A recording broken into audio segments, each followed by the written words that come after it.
This is the End of the Road podcast with your host, Michael Coco.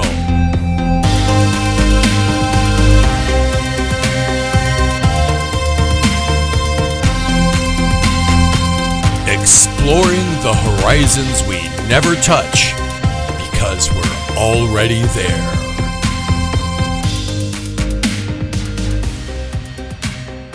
Welcome, and thanks for listening. Tonight we're off to the beautiful Guaymas Islands in the state of Washington. Just go on a nice little nature walk with Von Braschler.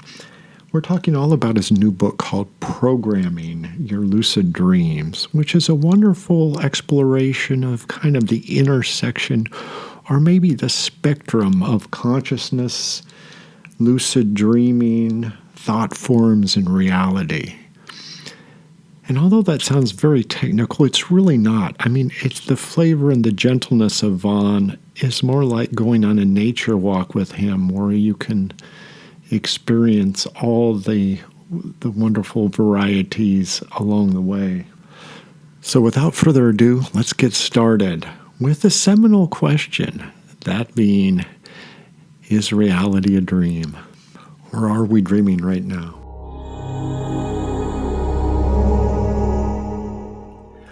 Okay, now did I get your quote right? You were quoted as saying that when you're lucid dreaming, you feel like you're totally awake for the first time. Ironically, it's when you're asleep. I think so. I think this could be the case. It certainly feels like that to me. I love the scene in the Frank Herbert story, Dune, where he screams out, "The sleeper has awakened." I think that's what's happening. The sleeper is awakening. We are sleepwalking through life.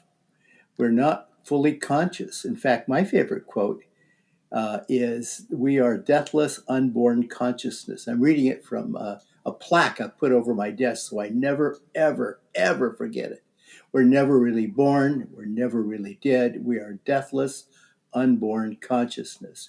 So that to me, that means we're born with very little conscious memory of what came before, and we're kind of sleepwalking through life. And when we die, we don't really die. We recycle, like everything in nature. We recycle, so that we're never really awake or alive or born, and we're never really dead. We're just kind of in this limbo state of trying to find ourselves. So I think that the whole thing is like the hero's journey. The journey of the hero is classically a journey of self-discovery. You take off on a great journey, and this is called my life path. And on this life path, we find ourselves. And I find that the easiest way for most people to find themselves is in a conscious dream. Interesting. So that's, oh boy, there's so much to unpack there. No, I have spent a lot of time wondering about this question myself, and I have no idea what is reality. So I finally just signed up to this thing called the theater of reality. It's there's a Hungarian author named Shlomo something, so I can't remember. Anyway, his idea is that if you have if you're reacting to what you see, and it's a moving picture in front of you, and you're moving with the picture, that becomes your moving reality. That is reality. That is this reality therapy. If you're interacting with it, and it's moving, and you're staying with the story, then you're riding in that coach. You are now in the coach. You're now part of the scene. Yeah. So I mean, I all the time walk from this island's ferry terminal, and I go across the ferry every day, and I wonder about all the things in the ocean that I'll never see. And then I get outside in the parking lot, and I walk across all these little caterpillars. And I'm always thinking about the old adage is the caterpillar dreaming it's a butterfly or the butterfly dreaming it's a caterpillar. And I think that the it's true. The caterpillar is dreaming it's a butterfly, and the butterfly is dreaming it's still a caterpillar. And this is where we are. This is where we are. We're always in a state of transition and becoming something new. So I think the truth is that the butterfly was always in the caterpillar, but the butterfly still has the caterpillar in it. So does that make any sense? We have Oh, yeah. infinite possibilities. We are in a state of becoming constantly, and that's the nature of the world is change, transformative change, and we're all about transformation. You either get with the change and with transformation, or you stagnate. So, do I think Yeah. that it's all happening inside my mind, and I need to train my mind better so I don't have these flights of imagination? I think, well, you know what? I mean, imagination is where it's at. Yeah. No, I'm with you on that. And sort of what I'm one little piece I think of what you're saying is that this dichotomy we have that we're either awake or we're asleep Yeah, to, yeah, to me isn't helpful because it's sort of yeah. more of a spectrum. It's Is a it's a are, Yeah, yeah. We're always in a state of being more or less conscious or more or less not conscious. So what I've tried to do um, in my third attempt to describe the lucid dream is to simply give people working step by step. Just do this, just like put on your boots and walk in the mud and come back and take the mud off your shoes and enjoy the journey. It's like it, I can't really say where we're going, but I think it really doesn't matter where we're going, because whether out there in terms of time or space is really out there, or it's simply a matter of conjecture, it doesn't really matter. It is another reality. and it seems to be also that sort of your orientation to it or your project to deal with it, whether you're so-called awake or you're so-called asleep, it's the same. Yeah, Because I mean, in both, and I had interviewed several years ago on your book dealing with thought forms yeah, and Raja Yoga, and yeah. it's interesting that sort of how you approach um, working with dreams in visualization and blank slates and projecting things Same onto it. It's the approach. same whether Same you're awake or approach. asleep. Same approach. I mean, it's not that I'm trying to do the same trick pony over and over. I just think that it all is the same. I think that astral projection. I think that remote viewing. I think that lucid dreaming. I think that thought form projection. It's all the same. It's a matter of harnessing or coming to terms with your inner consciousness, whatever you think that is. Whether you think it's the voice inside you, or your better half, or your guardian angel, or whether you think it's the spirit in you, or it's your higher self. Whatever you think it is, there's something in you that's neither mind nor body. It's spirit. That's my orientation. It's purely yoga, and it's purely the Yoga Sutra. Haven't changed since I wrote the book on thought forms. Well, that's good. So there is, though, I think that there's something about sort of the so-called dream state that allows us to sort of be more porous and perhaps more connecting to things than we are in the sort of called Yeah, waking world. I mean, the waking world seems to be so much more limited, while the dream allows you, and you set this out wonderfully in the book about all the different places you can connect to with it, perhaps. yeah. I Um, mean, it's like being a kid again in your backyard and putting on a show. You can be the puppet, and the puppet can fly or whatever you want it to do. I mean, our potential is unlimited. I mean, I'm a big believer in the Helena Blavatsky saying, that all is becoming, or she called it becomingness or beingness. It is a state that we're always in a state of becoming something else.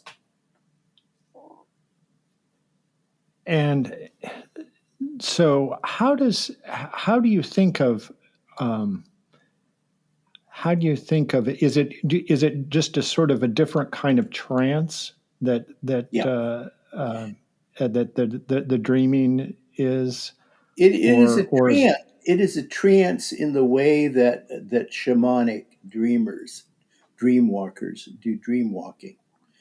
Um, in that you one of my first teachers was the psychic author Louis Gittner. He would go into deep trances, and he would speak actually in a different voice, and he had no memory, he would say, of it afterward. And I would watch the light forming upon him, and I was there in front of the window with the shade pulled, and there was no gimmick.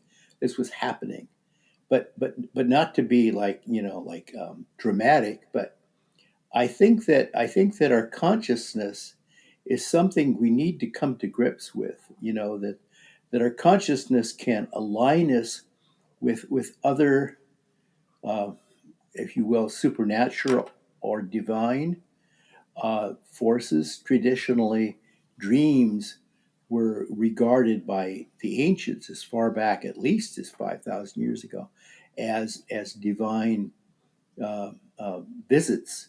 That I think it was Hippocrates, the Greek, who said that in the day the divine comes and enriches your spirit, your soul. He said your soul, and in the night when you dream, your soul visits the divine. Yeah, I think that's kind of more or less what he said.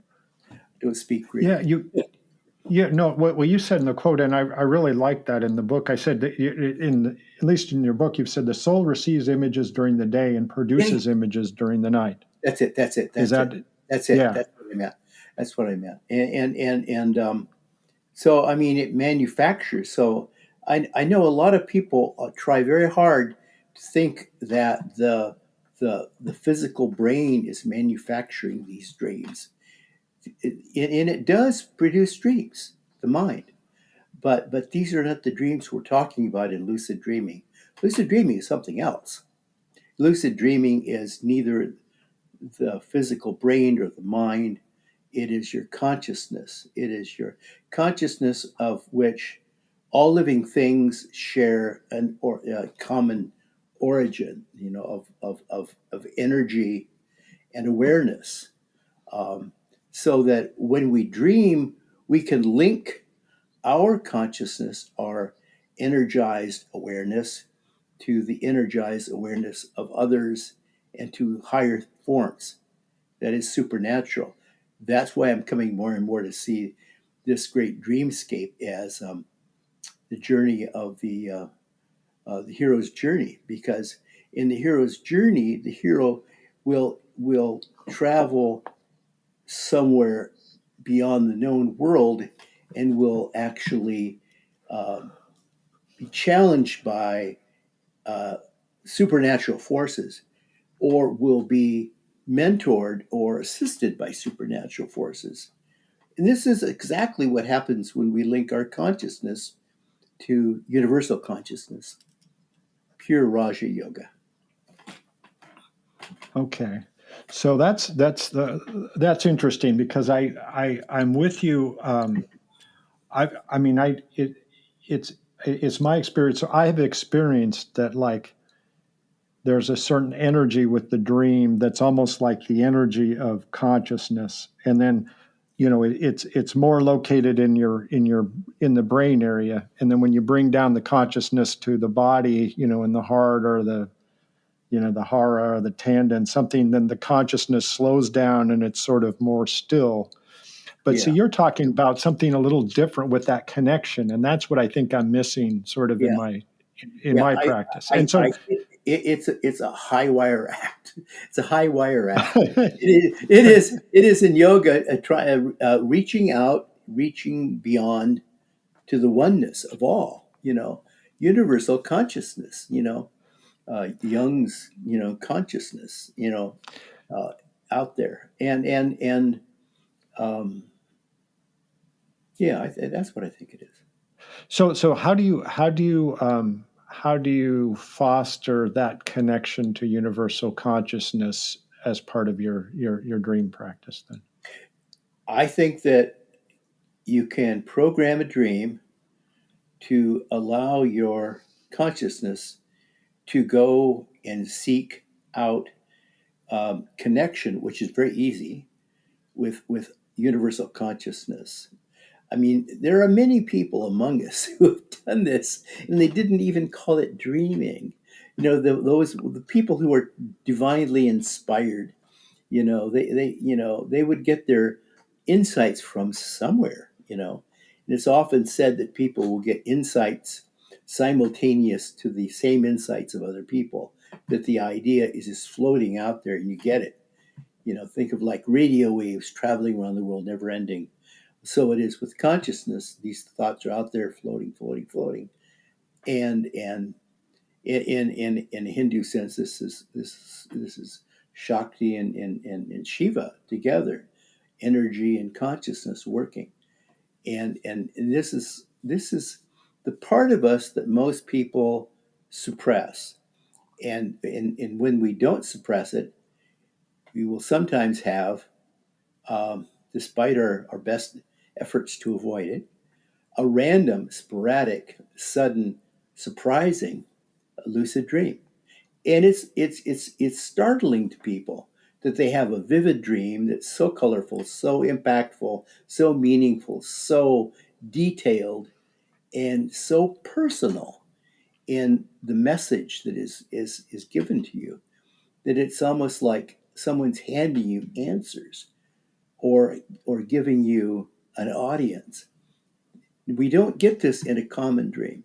In a common dream where we're restless at night because the mind, like the body, isn't fully asleep. The mind is sifting through all these concerns, and we're having playbacks of memories that are troubling and hard to reconcile. It is the physical mind that is always trying to analyze every bit of information. The consciousness, our spirit, does not do that. So when we come back from a lucid dream, I think what happens is that the consciousness absorbs the dream. It internalizes the dream. The dream washes over our inner self, our inner being, and it takes it in like nourishment without analyzing it, because it doesn't work the same as our physical brain. It knew what it wanted. It took a big bite, and now it's going to ingest it. And then as we become physically awake, the consciousness does a handoff, you see, to the physical brain and says, this is what's transpired. You should make record of it. And then you sit in the physical brain says, oh, wow. Oh, wow. Show me the pictures. Got pictures? Got pictures. Got pictures. Got a lot of pictures. Okay, then the physical brain says, okay, I can resolve this. I can sort this out for you. Often it can't. And that's why we have recurring dreams. Right. So am I correct to say it's almost like during the daytime, sometimes we're on sort of a more forgetful course where we're just, going through daily activities and sort of this repetitive mode that's not really connected with sort of anything divine. But then sometimes we can connect with something more, and our consciousness can be connected with something, and then that sort of connection can also exist in dreams where we have sort of the more mundane, prosaic dreams that are just sort of a repetition of today's events, but then also is the opportunity to connect with something more. It's the same sort of thing, perhaps, or is it It's a different kind of dream, and it's orchestrated from a different part of our total being. It is Okay. outside the body and outside the mind.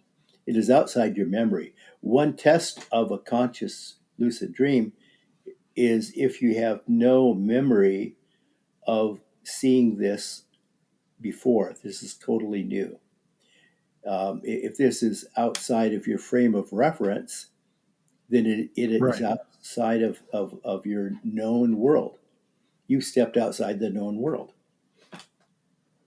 Right. And those you just I mean, like as you point out in the book, and I've had those too. You dream something that is just completely. It might as well be another dimension, another planet altogether. Yeah. Um, To me, the fun part is where you have dream worlds or dream realms that are places you can go to for certain times or concerns or uh, to resolve certain things deep within you. And I don't mean analytical questions, but I mean deep, hungering aspects of one's soul that you cannot hope to resolve during your waking hours. It, the big questions like this, these big questions, are the questions you can take into this dream scenario. Because in that dream scenario, you're likely to find help and insights. I mean, I often have dreams that are of people that I dreamed of before, and right. I have no knowledge of these people in my regular waking life. But over the years, I've just come to treat this just like another group of friends, and I return to them, and we've evolved our association. And there's more than one. I mean, there's maybe three that I frequently go to. I mean, I don't know their names, but I see them all the time. And it is possible, actually to have a shared dream with somebody. But very often we'll find people in our dreams that are people we don't know. And sometimes these are people who are actually dreaming themselves. And you'll encounter people in a dream, and it's fun to say because in a lucid dream you should be totally conscious that you're in the dream, and then you turn to them and say, you do realize you're dreaming, don't you? And then sometimes they'll just disappear because they've withdrawn from the scene. They've taken their consciousness and gone home, you know. Yeah. So maybe this is what sometimes when I'm sort of in what well, I don't know, you call it like a hypnagogic state or a lucid state, you Hmm. can realize that you've had this dream before, and Yeah, and yeah, and uh, and then like go back to it and interact with it, almost like sometimes I don't remember whether I've had that dream or that's a real life experience or a memory that it was in a dream in the past. yeah. I get so much out of these dreams that I try to leave it not to chance, but I try to program my dreams by Right. visualizing what I'm going to dream and setting up the scenario by using pictures. But yeah, I mean, it is wonderful to have continuation dreams. I mean, most So people. so the pictures that you talk about, Yeah, um, bringing a blank screen and then manifesting your intent onto the blank yeah, screen. Is that yeah, and so is yeah. that Yeah, I why think do you that do? I think that what happens is if you're going to totally put the body to mind to rest, then you should put the mind to rest. Body, mind, and soul, right? Body, mind, and spirit.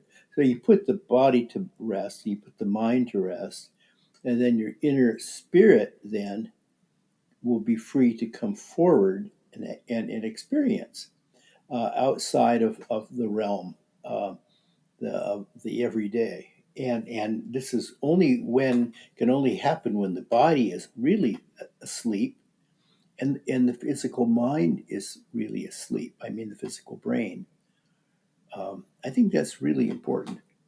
So dreaming in pictures then, yeah, means that you're no longer thinking words or sounds.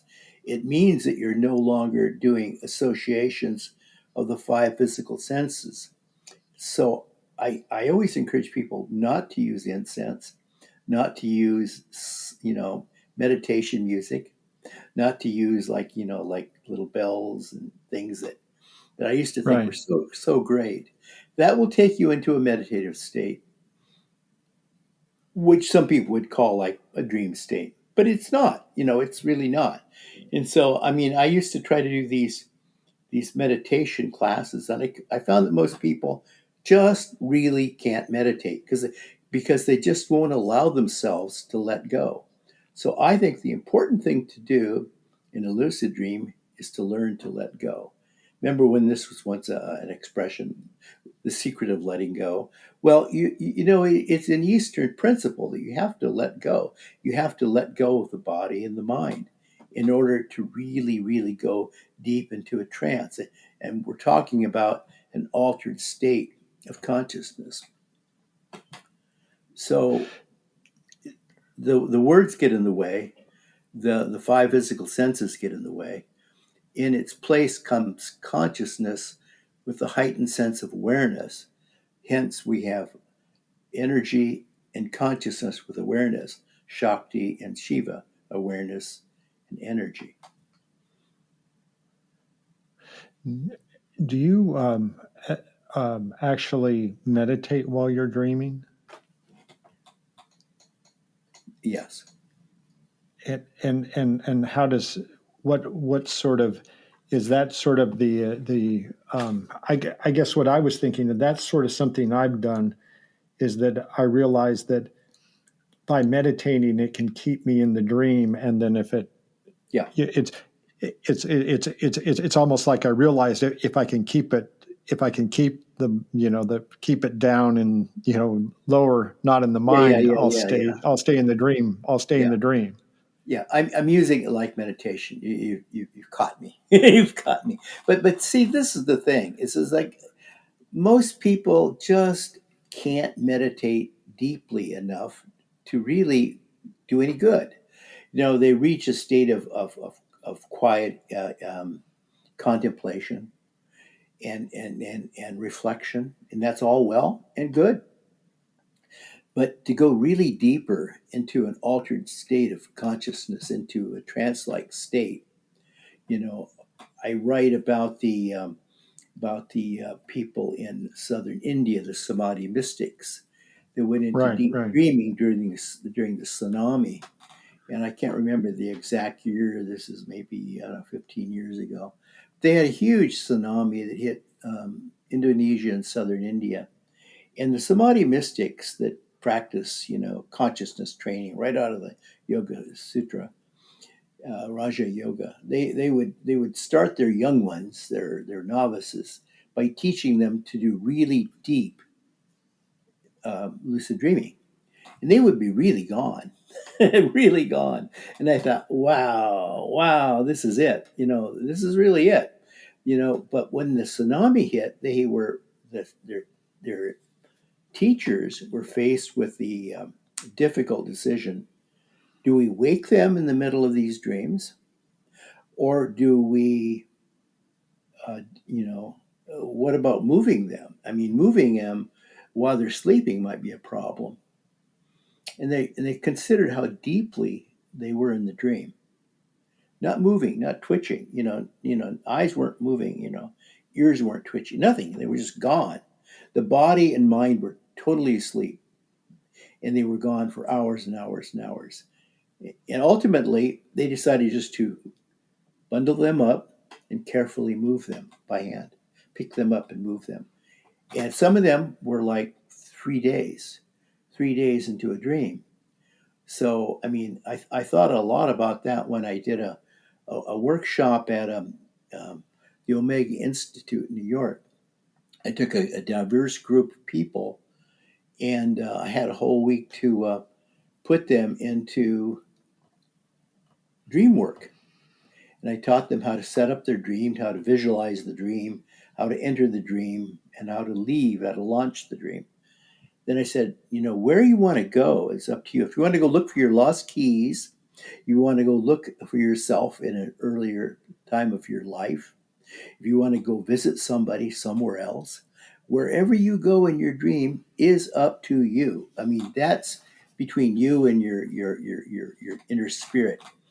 I said, spirit knows where it wants to go. And if you don't know where you want to go, maybe you should just quietly get in touch with your inner spirit and let it lead the way. Well, anyway, they all figured out where they were going to go. And on the last day, I set them into the lucid dream, and I took a lot of time setting them into it, And then I said, now you're going to stay in this dream. Don't worry about the time. You're perfectly safe here in this room. I'm going to close the door, and I will wake you when it's time to leave. Well, we went through the whole day, and I thought, oh my gosh, I remember I went outside, took a walk, I climbed a tree. I remember I took a kayak and kayaked across the lake, and it came back, and they were all exactly as I left them. This went on all day long.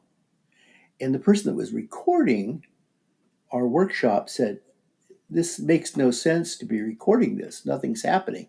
I said, you're right. Turn off your recorder. These are blank tapes. Not a sound. Nobody coughed. Nobody sneezed. Nobody moved. Nobody twitched. It's like they were dead. And I said, this is just like those Samadhi mystic students. I said, and these people had no training coming into this. They were just willing to try, which I think means that dreaming techniques and deep dreaming and dream work can be learned. Anyway, it got to be 5 o'clock. And normally we would get ready for dinner. And we were served in a big cafeteria, right? And I said, okay, wake up. So I said, okay, we're done. Okay. All right, we're done. I said, we're done. I said, oh God. Oh no. Oh no. Finally, I said, what did I tell them? Hours ago, I had told them something. And I said, oh, wake up. And, it's not like they were, awakening from deep sleep. It's like their eyes popped open and their energy and their conscious awareness stayed the same. It's like they had never been asleep. They were in such a heightened state of consciousness, so alert, so aware. And I said, take your time getting up. And they all just stood up. And they said, can we talk about it? And I said, sure. But we got to get ready for dinner. And they said, that can wait. They had some profound dreams. Well, anybody can do this. Anybody can do this. I had my first lucid dream accidentally. And I was just so inspired to learn how to go back and do it again and again and again and repeat and continue these dreams. And I've done it for years. Yeah. It'd be interesting if you looked at, to look at like EEG monitors and brain scans and, about the, Well, they're doing this now. oh, yeah. Oh, I'm sure. Yeah, Yeah. yeah, Oh, I'm yeah, sure. yeah. But, the difference between, hypnotizing somebody, Yeah. the trance of lucid dreaming, the trance of this. And, I'm sure they're all very similar. Well, one technique I have in the book is using self hypnosis. People say, "Oh, I don't want to be hypnotized." Well, being hypnotized by somebody else, becoming under their control, is entirely different from self hypnosis. Yeah. Self hypnosis is you can give yourself a post hypnotic suggestion, which is just great for setting up a lucid dream. Yeah, well, you want to do that at some point in this interview, because I know you have I mean, the book is chock full of interesting programs that you can carry out. Oh, what do you mean by do? You mean the self hypnosis or what? Well, just you have a bunch of Exercises? programming. I mean the title programming your lucid dreams. You have a bunch of programs, Yeah, yeah, that yeah, yeah, we yeah, yeah. can yeah, we can talk about, even from doing a lucid dream when you're awake during the day. Well, I mean, one publisher said, "Well, we love the book, but we want all the exercises together at the end." I said, "Oh, like homework, like assignments, like Yeah, questions." I said, "No, no, no, no." I mean, because that's not the way you go to a workshop. I wanted it to be like a workshop. Workshops are fun. So yeah, yeah, I have a lot of exercises throughout it. We could do one if you like. yeah. Is there any that are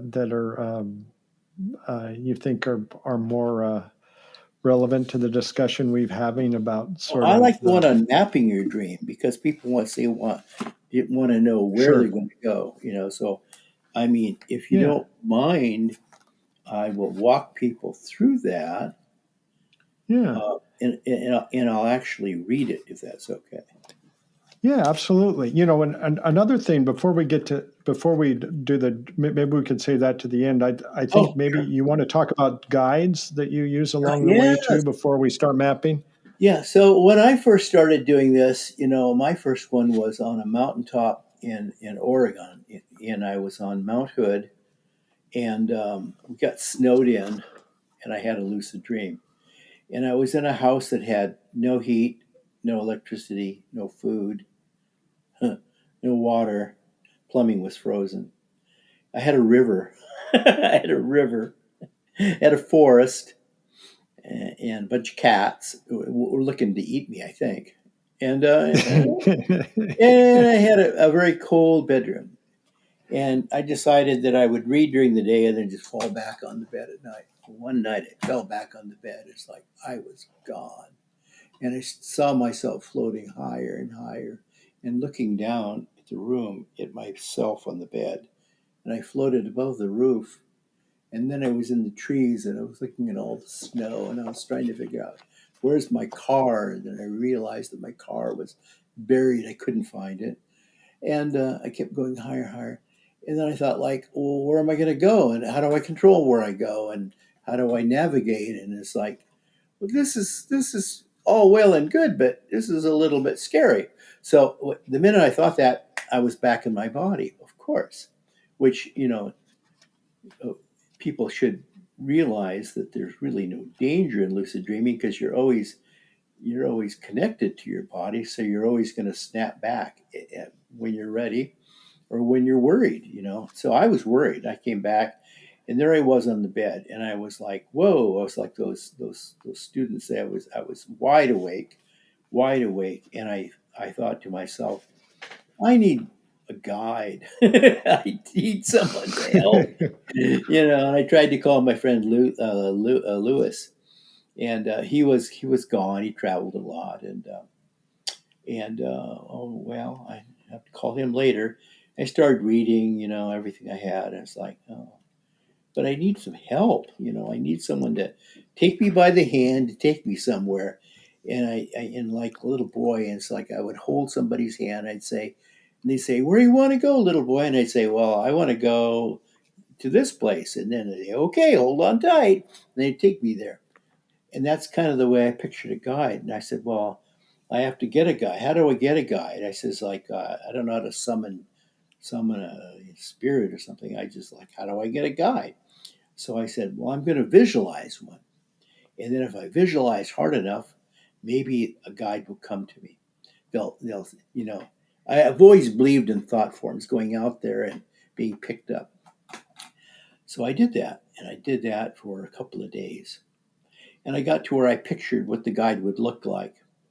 Um, Pictured a woman in wearing a white like frock, and she had like medium dark brown hair, and sensitive eyes. And she was kind of like, motherly, helpful person. And I said, well, this is who I'm looking for. Now, how do I get one? And I was thinking about that in the second night. And then I started trying to get into a dream trance, and I was trying very hard to meditate hard enough. And then I said, just let go. You're trying too hard. Just let go. And then instantly I felt myself floating above the room again. And I was above the roof of the house. And something reached out and grabbed my hand. And I looked, and it was the woman I'd visualized. And she said, where would you like to go? Vaughn. I said, you know who I am? She said, yep. Where would you like to go? I said, well, I'm not sure. Where do you think I should go? She said, we'll start slow. And she took me on little walks. They were very nice. We'd walk through the forest, and she would point out things in the forest. She'd say, what does that tree have to tell you? I said, well, the tree doesn't say anything. She said, what does that tree have to tell you? And it occurred to me after a while that she wasn't speaking in words, and I was not speaking in words. We could just somehow convey thoughts. And it worked very, very well. Right up until the point I started asking her to take me to places she thought I was not ready to go to. And I remember I asked her what was her name, and she said, what would you like to call me? And I said, oh, I have to think about that. And she said, you can give me any name you want, I think. It's all right. So I called her Selena. I said, are you Selena? She said, I am now. She would take me different places. And then she dropped me. She said, I mean, not literally dropped me, but she said, you are not ready for the things that you want to do. You have to learn to go slowly. You need to learn things slowly. And she passed me off on somebody else that I didn't visualize this one. She passed me off on someone else and took me there and left me there. And I said, how do I get back to see you? And he said, well, just think about this place and you'll be here. And it always worked that way. He never came and grabbed me like the way she did. So it seemed to me that, yes, you can find a dream guide, a dream helper. And a dream helper is a person or a spirit or entity who probably does a lot of this kind of casework. And they'll be just like, just like you, just like a person, And I can't say that she really looked like that. And I certainly can't say her name was really Selena. But it's just like, we have a way of interpersonalizing everything we see, and it's like we assign values to it, because in a dream state, you're not going to see with the same eyes or hear with the same ears because you did not bring your physical eyes, you did not bring your physical ears. You're going to see with a different kind of awareness, I've always loved the two books written by Bruce Vance. He was a cowboy poet in the Midwest. And Bruce wrote Mindscape and Dreamscape. And he talks about what it's like in the dreamscape. And I think he really nails it. That the colors aren't the same. Um, the way you see things are not the same. Your sensations are not the same. But we tend to um, convert to something that's comfortable for us in a way that we can relate to it. It's relatable. Um, so all of my experience with a dream guide were extremely meaningful and filled me with wonder and information I would have never found outside of the dream. So when I studied lucid dreaming, I found that for thousands of years, the ancients, the Sumerians, the Babylonians, the Egyptians, the Romans, they all believed in dream work, serious, serious work. In fact, the Egyptians had dream temples. You would go to a dream temple, and there would be an assistant, an attendant who would help you on a special bed, recline, enter the dream state. They wouldn't just haphazardly have dreams. They would be planned dreams, and they would be focused, and always filled with intent. Do you ever think sometimes that when you go to when you're in the dream world, that it allows you to sort of connect with other sorts of people, in terms of I almost think sometimes that I'm living somebody else's life. Perhaps I'm a voice Oh in yeah. their head when Oh their yeah. consciousness, and the dreaming allows you this porosity that the true, the Jungian collective Yeah. consciousness, Yeah. that's Yeah. sort of what a dream is, that we can Yeah. uh, I and think there's so. uh that makes sense Oh to no, go me. ahead. That makes sense to me. Um,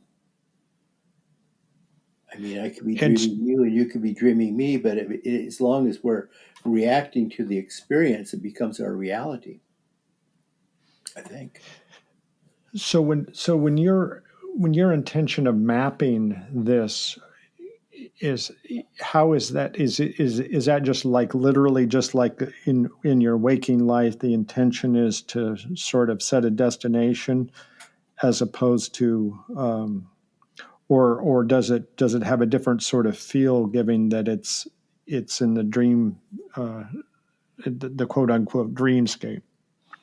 Yeah, I think of the dream as a journey, path working, and I think of it as actually traveling, and whether you're physically going somewhere or not is not the question. You're leaving the known world, and when I say mapping, I mean that very much like following a roadmap. You're actually picturing where you're going to go. You don't have directions like turn right, go a mile, turn left at the Texaco station, not like that. But you're thinking like what the beach is going to look like, or the mountaintop, or the different realms, the very levels of heaven. One of my greatest dreams was to go and visit. I wanted to go to heaven, and I was so unimpressed, so so unimpressed, and so put off by what I saw that I kept walking, and I crossed the bridge into another level of heaven. And it seems to me now there are various levels of heaven. It's like when the people talk about the different astral realms, different levels of the astral world. Right. Well, I think that's true above us too. I think there are, I don't know if there's seven heavens or three, or I think there might be 10. I got to, I got to nine, and I passed the little boy and the old man, and each one was a god in his own realm. Oh, by the way, this is why Selena left me. This is Oh, why shit, he yeah. said, "You don't go there. You don't piss off these people. These people are big people. You don't piss them off." She said, "I'm not a part of this. I'm gone." She left me up there. She left me up there. And I said, "Well, that's okay. That's okay." And like a fool, I kept wandering. Well, I've always been a wanderer. So I ended up at I call it the divine ocean of love and mercy, because there was singing, and then the waves would go out, and then there would be like a deep breath, and then waves would come back, and it was like an outgoing and an ingoing, and it was all done with like, it was incredible. No, And that sounds like a pretty cool place. it was a really cool place. But Yeah. walking back through all the nasty people, the self-important little minor deities, was not interesting. And would she ever visit me again? My first dream guide, Selena. Well, she would check up on me, and the funniest thing is I would see her in during the day in my waking hours, and I catch a glimpse of her. And once when I was in the darkroom developing some of my Curlian pictures, and I said, "Eureka! I've done it." And I looked, and there she was, and she went like, like, like, ah, it was like, duh. It took you 100 times. And Yeah. once I was at work, and she just popped up, and I turned around and I said, "Do you see that woman in the white dress and the medium brown hair?" I said, "Who? Yeah." Someone said, "Yeah, who was she?" And I said, "Oh." Yeah. So I mean, other people have seen her too, and she just for a while she checked up on me. I guess because she thought I was so self-destructive. But I haven't seen her in years, and I'm sure she's moved Oh, on to much, oh, much, come on. I think she's much, I think much she's still better. with you. No, no, no, no, no. She's I think she is. she kissed me goodbye. Yeah, yeah, yeah. She said my teacher might have more patience than I do, but I can't do this. She said, "You're not ready. You're not ready."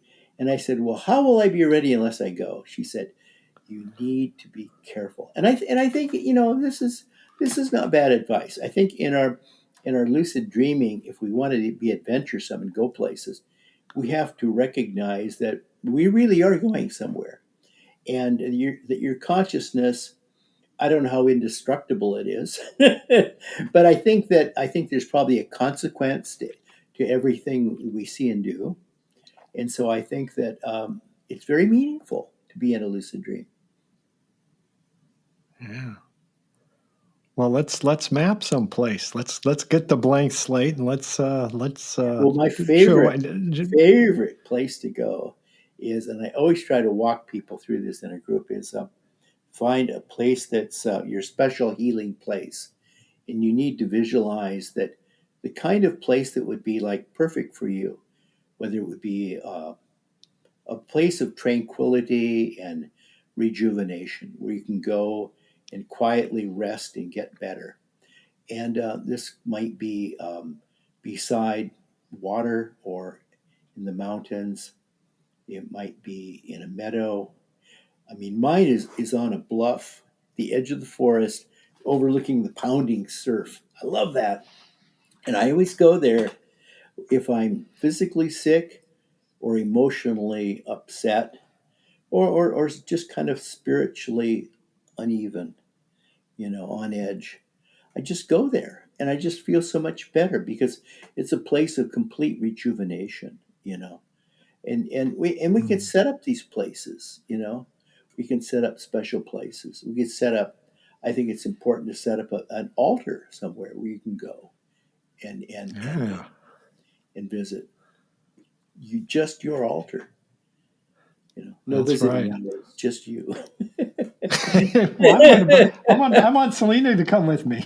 Oh yeah. Well, Mine's my little altar is like a levels of a sphere, like a tourmaline or a hematite sphere in the center of the earth that I go down ooh, progressively. ooh. I Wow. don't think Selena wants to go there either. No, no, no. She's all about being safe and cautious. Yeah, yeah. Yeah. Yeah, no place celestial for me. I just want to go down. I'm going to ground my ass. I mean, the person she turned me on to, he would set me up in all kinds of difficult things. He knew I was reckless. And he took me into a cave once and he said, "Find your way out." I said, "It's Mm. dark." And he said, "No, is it?" He said, "Why do you think it's dark?" And I said, "Because I can't see." He said, now, is that really because it's dark or you simply can't see? Which is it you can't see? He said, let's start with that premise. Why can't you see? And he would just turn everything on its ear and kind of get me thinking. Yeah. Selena would Well, just say, should we? dangerous, go home. well, it's all right. It's time. I think it's time for you to read one of your things in the book. Well, how Like, much time do we have for that? well, I will. I don't know how much time do you want to do this. It'll Uh, take at least 10 minutes. we can do like letting spirit fill out your dance card, manifesting your dream guide after setting your map goals, Okay. manifesting a guide without a personally mapped agenda. Oh, I Which always have a personally mapped agenda. which one is that? Which page are you on? Oh, I'm on. You're just anyone. Just pick out your favorite one. I'm on like 70, for example. But Okay. Well, 70 to 80, I think, is all the ones that you've got. okay. But that's Well, we'll do. they're different. We'll go through it quickly, and it'll be impossible to follow at this rate, but it'll show people Yeah, the steps involved. Um, yeah, okay. So preparing a map to leave your body outside time and space. When I say leave your body, I don't mean necessarily astral projection. I think people get confused about that. I mean, your body is at rest, and you're going on an inner journey of discovery. Maybe that's the best way to think of it. sure. Or if you want to think of yourself floating through space with Selena grabbing onto you, that's fine too. So what you would need would be a quiet, secluded place where you can recline peacefully without interruption. I think a bed or a floor mat to recline on your back, or you could even use a straight back chair, as long as your feet are well grounded.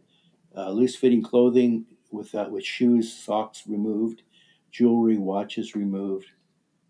Nothing crossing, no hands, feet crossing. Interior lighting, preferably turned off. I think natural lighting from a window is okay. A quiet, secluded room. A recline on your back with your arms and your legs outstretched at a 45-degree angle. You're sitting erect with your feet firmly grounded. Focus your attention on putting your physical body fully to sleep, beginning with your feet and consciously working upward to your head, putting each part of your body to sleep. And then you begin deep rhythmic breathing, and you continue that until it becomes regular. And tune out all internal, external distractions. Mr. Moto always interrupts Like me. that one. Yeah, Mr. Moto. You tune out all the internal and external distractions until you become still and quiet inside yourself.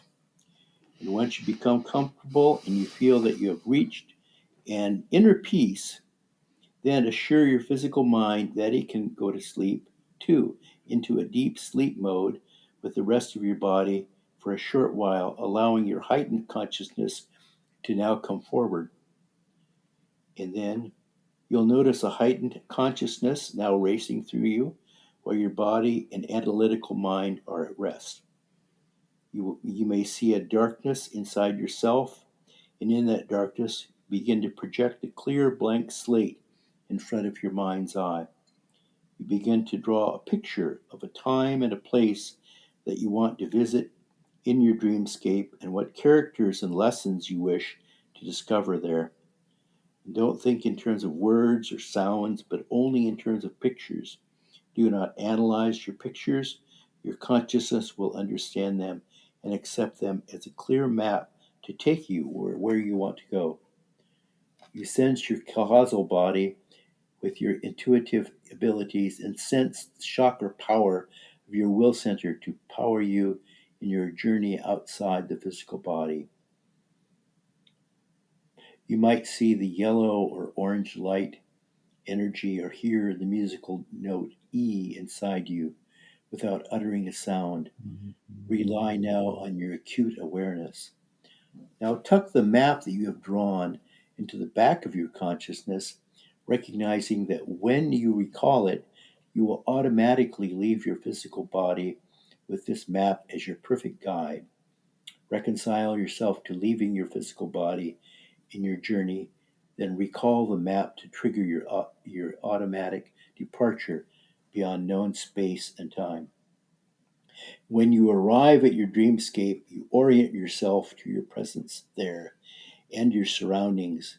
You will notice that you do not have your physical body or common sensory perception, but a subtle body with new powers of awareness. Assure yourself that you are present and experiencing things there with acute awareness, with new eyes. Carefully observe without personal involvement. Become the perfect witness without interaction. There are various things in your mapping that you intended to encounter, observe, and learn in this lucid dream. Patiently wait for everything to evolve before you. When you sense completion in the sense that you have seen and attempted to learn everything you intended, then return your focus back to your physical body in the room where it is resting. You should find yourself instantly back in your physical body. When you return to your physical body, slowly allow yourself to adjust to your physical presence and the room around you. Stay in a conscious state to meditate on your lucid dream experience with eyes closed, simply picturing all that you have observed without analysis. After capturing the dream memories, allow yourself to return sensation to your physical body. Slowly open your eyes as the physical mind returns from its deep sleep. Take your time gently getting to your feet. You might quietly sit to jot down your memories. Now, you can always return to the same dreamscape over and over. As you see a pattern and the pattern becomes clearer to you each journey of self discovery, you can begin to try to process your local dreams.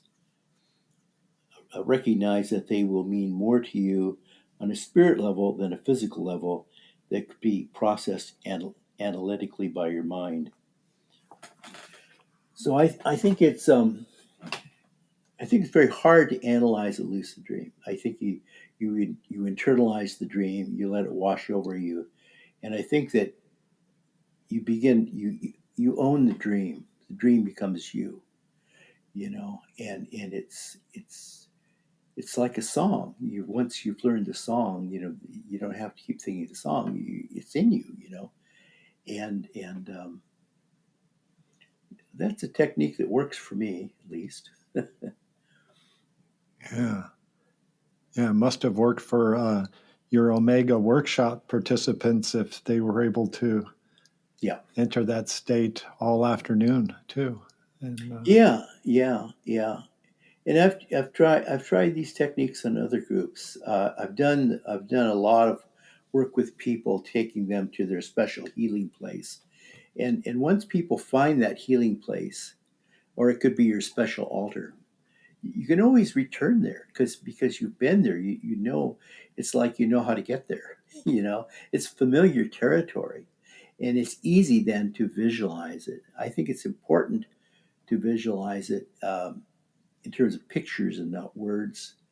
And I think the most important thing in uh, learning to let go, tuning out the body and the mind, to let the consciousness inside you come forward, is to harmonize and reach a harmony of body, mind, and spirit, where you need to reach an accord within yourself that your physical mind is comfortable letting go.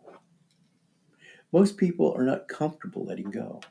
The physical mind just holds us like a gatekeeper. It jealously guards everything we do and see. It says, "You cannot function. You will not be safe except I'm on duty." It's like your babysitter, and it limits you what you can see and do, like any good babysitter. So with a gatekeeper like that, it's really hard to experience too much. That's where Selena comes in. I think I need to go leave my grounded state this evening. I'll go to the celestial realm and we'll hang out with Selena. You want to join me? Oh yeah, Yeah. I think that she thought that after I had and see the thing about visualizing someone and bringing them to you. This technique works for many things too. Is you send the thought form out there, and then it's not that I summoned her or I created her. No. I mean, she was always out there.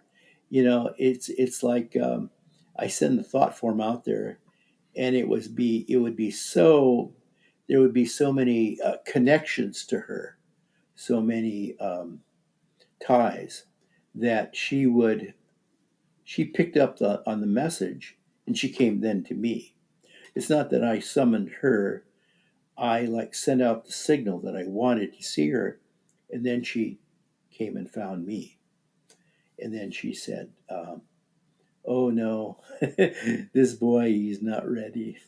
Oh, come on.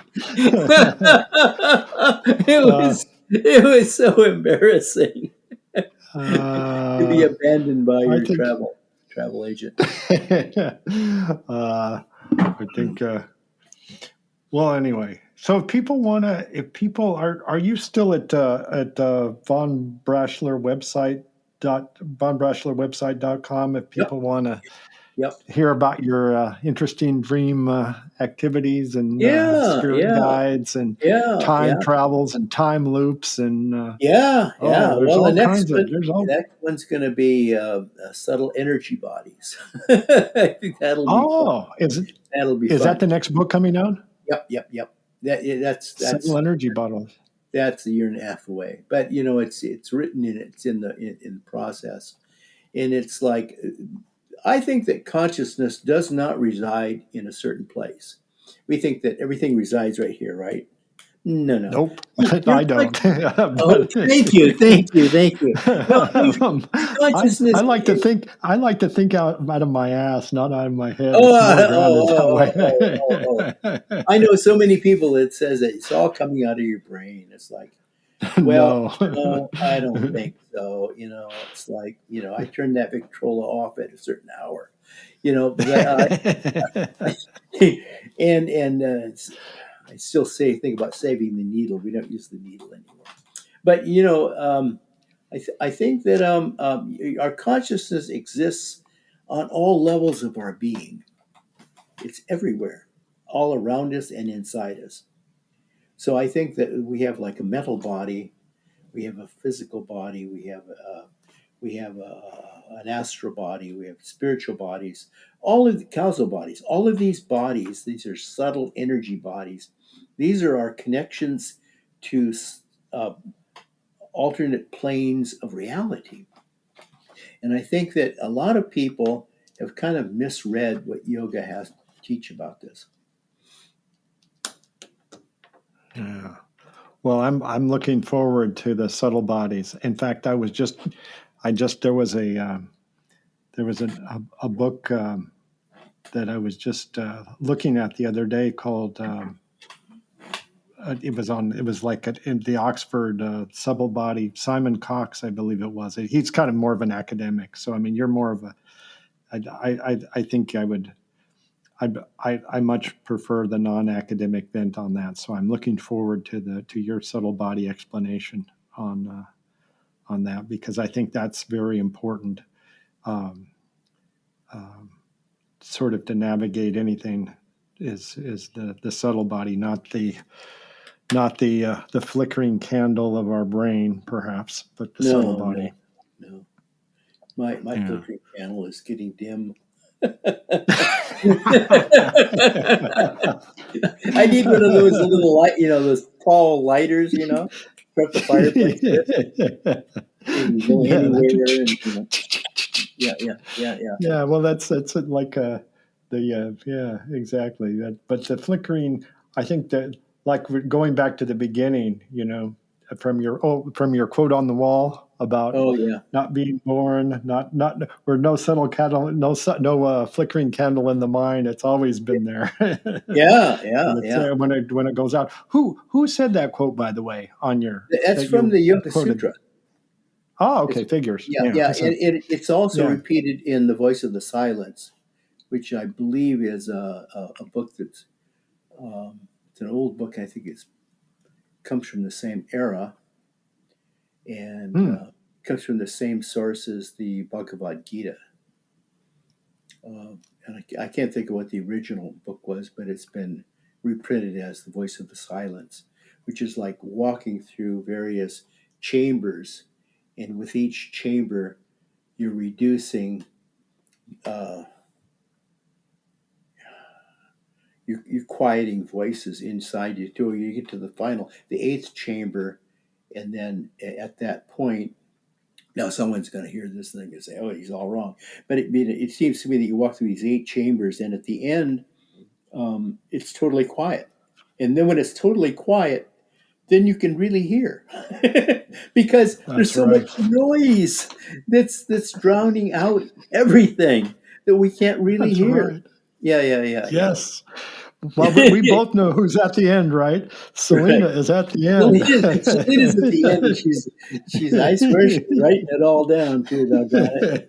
No, no, no, no, no, no, no. Oh, yeah, yeah, yeah. All right. Well, thanks, Vaughn. I appreciate the Thank time, you, my friend. I and appreciate it. wish you the best of luck on this programming your lucid dreams. And this is good stuff. And there's all kinds of little goodies, all kinds of little exercise. You can just be at your Omega Institute workshop at home. Yeah, yeah, yeah. Absolutely. And so we will. I'll put everything in the show notes. It's their email address, and also you're very active on Facebook. You can see all those nice little nature photos you have in. Is it okay? No, so I'm Guimas Island, Washington. Remus Am Island. I I saying that just right? posted some pictures before we spoke today of the Salish Indians sailing in a longboat. And they have a traditional crossing from one island to the other. And then Oh, this is you just put. kind of like a dream because at the end you have to turn the boat around and go back to the other island. We'll have to check that out. Yeah. All right. Well, thanks, Vaughn. Have a wonderful evening and pleasant dreams. Thank you. You too. This is the End of the Road podcast with your host, Michael Coco.